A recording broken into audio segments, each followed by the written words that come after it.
How's it going, everybody? You know who it is, yours truly, King of Charisma, Shaman of Swagger, Card James, the Noik Master, coming to you live from my beautiful place in Red Deer, Alberta, Canada, ready to wish you all a very happy Valentine's Day, thinking positively that both you and your sweetheart are having a phenomenal day.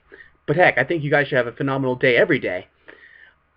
Here it is, the video blog, talking all about relationships and my personal feelings about them.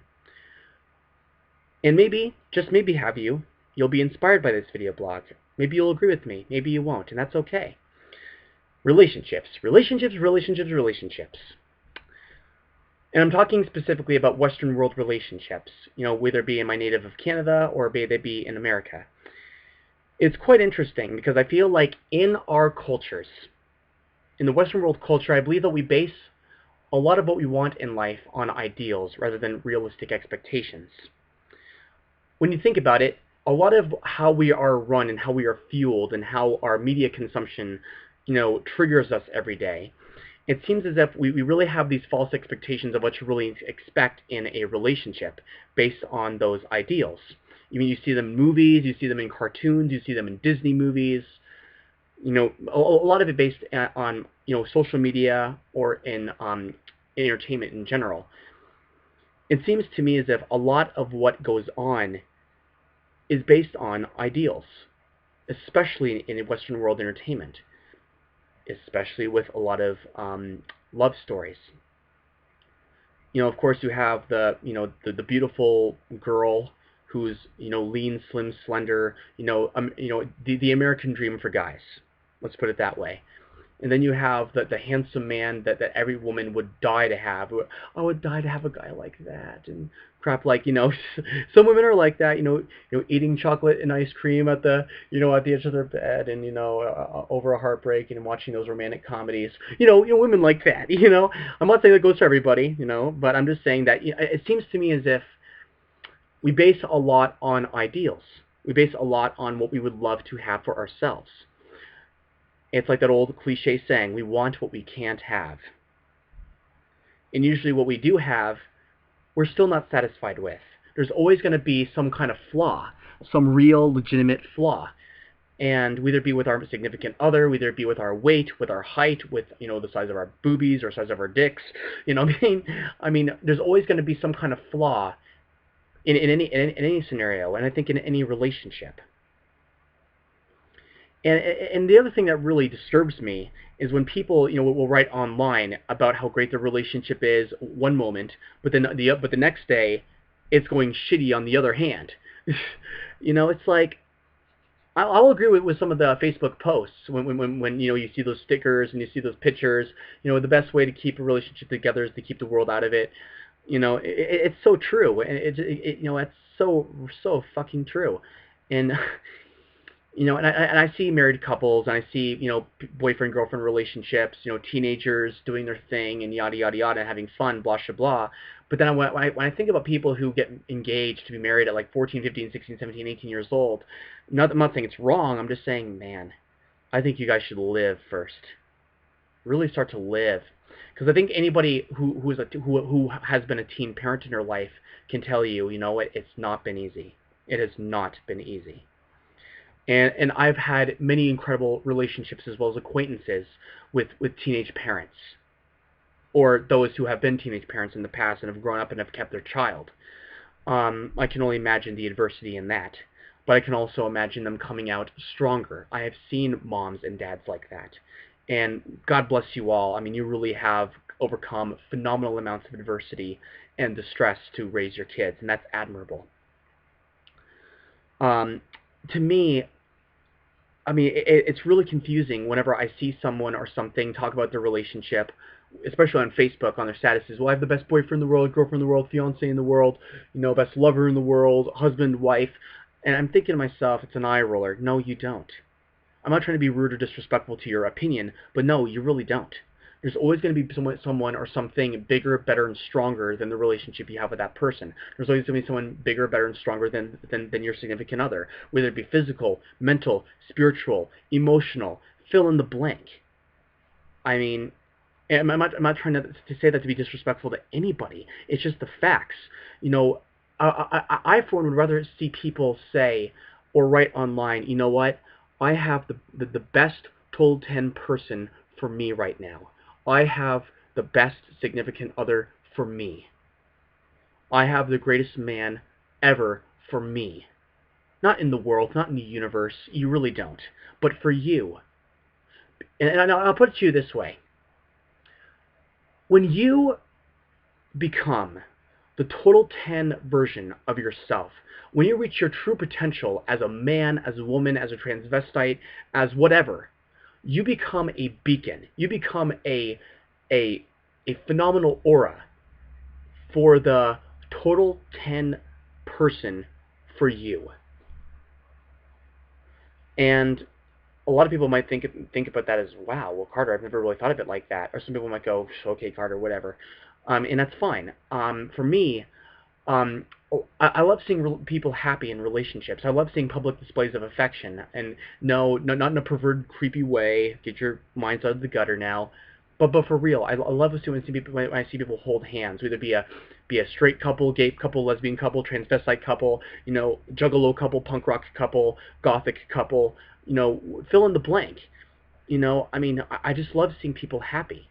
I love to feed off other people's happiness because that's what we do as human beings. We want to feed off each other's happiness, not by each other's misery. Nothing good or great comes out of misery. It's called misery for a reason. It fucking sucks. And in relationships, if you're miserable, why the fuck are you in that relationship? If you're being abused, if you're being tortured mentally and emotionally and physically, no one should be in that kind of relationship. No one. I could not love or be with someone who would ever want to hit me or hurt me or put me down verbally or physically. I just couldn't. That's not how relationships work. Well, Carter, you've never been in a relationship, so how do you know how they work? Well, from what I've studied, read, and found out for myself on my own terms, and hearing the testimonies from both men and women alike, I've learned a lot. I've learned about what has worked in the past, what doesn't work in the past. People want a real relationship. They don't want this magical person to entertain them and to, be there for them, as their source of entertainment. They want a real relationship. You don't really see a lot of women going crazy for Bozo the Clown. You don't see, obviously don't see a lot of men going crazy for Roseanne Arnold. Roseanne Barr, excuse me. It has nothing to do with the way they look, but it has to do with the way they represent themselves. If you can't represent yourself fully and well and healthily for that person, if healthily is a word, there we go, I've made up a new word for you, healthily, then it's like no one's going to want to take you seriously. And I, for one, have been in, of course, adult hit-and-run relationships. It's never been a committed boyfriend-girlfriend relationship, with the exception of an unorthodox relationship I had back in 2010 from June 30th till July 18th with this one young lady. And it was cool, but I really wasn't into the relationship. I really wasn't really engaged, except for the very few times that we hung out. And I wasn't really much of a boyfriend, if you want to call me that. I'm proud to say, in a way, that I've been single and solitary all my life. I've never really had a relationship that's been open to the public. I literally classified that relationship I had with that young lady as an open relationship, when in reality it really wasn't. It was just unorthodox. But of course, it never says, you never say on your Facebook that, oh, I'm in an unorthodox relationship. I mean, there isn't that choice, Even if I were to be in a relationship, sure, I would let people know on Facebook that I'm in a relationship. But right now, I mean, I'm the kind of guy who would prefer to be a traveling man, or to have a decent career, to really be with many women, plenty of women, and not with just one. I mean, I just can't see myself loving just one woman for the rest of my life. I just can't. And I feel like, 70% of American culture is divorced, from what I heard, read, and found out. And I'm thinking, that's a crazy statistic. And I wonder why that is. I'm pretty sure it's because of abuse. I'm pretty sure it's because of a couple's maybe being physically or mentally unfit for each other. Maybe it has to do with just not being in love with each other anymore. Maybe it has to do with other things. Maybe a person's just not getting enough sex from that person. Maybe not love and affection. Maybe someone's distant in the relationship. We've all been there. We've all seen failed relationships. Maybe we've also had failed relationships. And I, for one, can never see myself having kids, because if I were to be in a relationship with a woman, had a kid with her, and she left me, I mean that kid would be a representation of that failure, of the failure of love, of the failure of commitment, of the failure of attraction. And I'm not saying that your kids are failures. I'm not saying, for those of you who are single parents, I'm not saying that your kid is a failure. I'm just saying that that kid is a representation of a love that failed, or a relationship that failed. You know, it's unfortunate, but it's true. It's bitter, it's blunt, but it's harsh, and it's honest. And I hope that you want better for your kids. I hope with a clear conscience that you all want something better for your children, especially when they are old enough to get into a relationship, a healthy one, a committed one, if they so choose. You know, me, who's never been in a relationship of any kind that's been committed or yada yada yada, outside of a band or outside of, you know, little adult sexual escapades here and there, and still want that, it's one of those things where I look at relationships at this point in my life journey, being a 24-year-old man, as an inconvenience, as too much hassle. I'm not interested in drama. I'm not interested in politics. I'm not interested in taking on a commitment that is very superficial, shallow, as well as not healthy.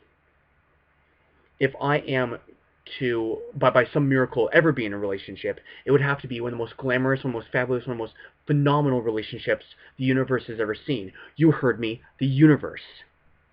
You know, I mean, I'm the kind of guy right now who would have to have a lot of money to have a really, really powerful relationship. And of course, some of my buddies from work tell me, well, Carter, money isn't everything. Well, you don't need a lot of money. I mean, it's not all about money. And they're right. It isn't all about money. But it helps, you know. It helps to be, it helps to support a family. I don't want a family of my own, nor do I want a wife of my own. I mean, but I would love to get into a relationship maybe one day. Maybe one day I'll get rid of all the duct tape and the cock pumps and the ridiculous amounts of condoms and pornography I have scattered all over my floor. Why lie, right? And and of course, maybe I'll quit, going to strip clubs one day where I'm just mesmerized by beautiful girls with big asses and fake titties. Guys, fellas, let's not kid ourselves. It's fun once in a while, or a lot. Once again, let's not josh or kid ourselves. But maybe, relationships are really amazing. I've heard a lot of testimony from people saying, sex is better if it means something. If it's better when you love that person, or if you are in a beautiful committed relationship with that person, and you have that mental and emotional connection and that attraction for one another, as well as physical. Of course, we can't leave that out. And I'm pretty sure it is. I'm pretty sure that when you're not just physically attracted to your partner, but when you're mentally, emotionally, as well as spiritually attracted to them, I'm pretty sure it means so much more, and it's very, very beautiful. I, for one, just don't understand how a person can be in a relationship that's abusive, that's offensive, that's very exceedingly selfish, or just because he or she fucks good. That isn't the only reason to stay in a committed or an extremely verbal and mental and physically abusive relationship. I'm pretty sure there are other guys and girls who can fulfill your sexual fantasies without the abuse. Come on, guys and girls. We deserve to treat ourselves and each other better than that. I just don't understand abusive relationships. I could never, ever be in a relationship with some chick who physically, mentally, or abusively, physically, mentally, spiritually attacked me or was abusive towards me. There's no way. There's no fucking way. And I hope that all of you can respect that too. And I'm pretty sure that none of you would want to be abused in your relationships either. But yet, you hear these stories about women who have seen their mothers abused by their fathers or significant others, and they do the same exact and simple things, ridiculous things, and get into an abusive relationship themselves because it's the norm, or the norm that they once saw. Ladies, get the fuck out of that relationship and be respected by someone. Be respected by someone who's going to treat you well, and not someone who's going to beat you because you didn't do this, or this for them selfishly. I wish you all a happy Valentine's Day, and please look out for each other, alright? Abuse should never, ever, ever, ever be tolerated in any relationship. For those of you who are married, those of you who are in relationships, BFGF or whatever, I wish you all the best. I wish you all the best. Stay Nillik forever young and champions, and happy Valentine's Day. Later.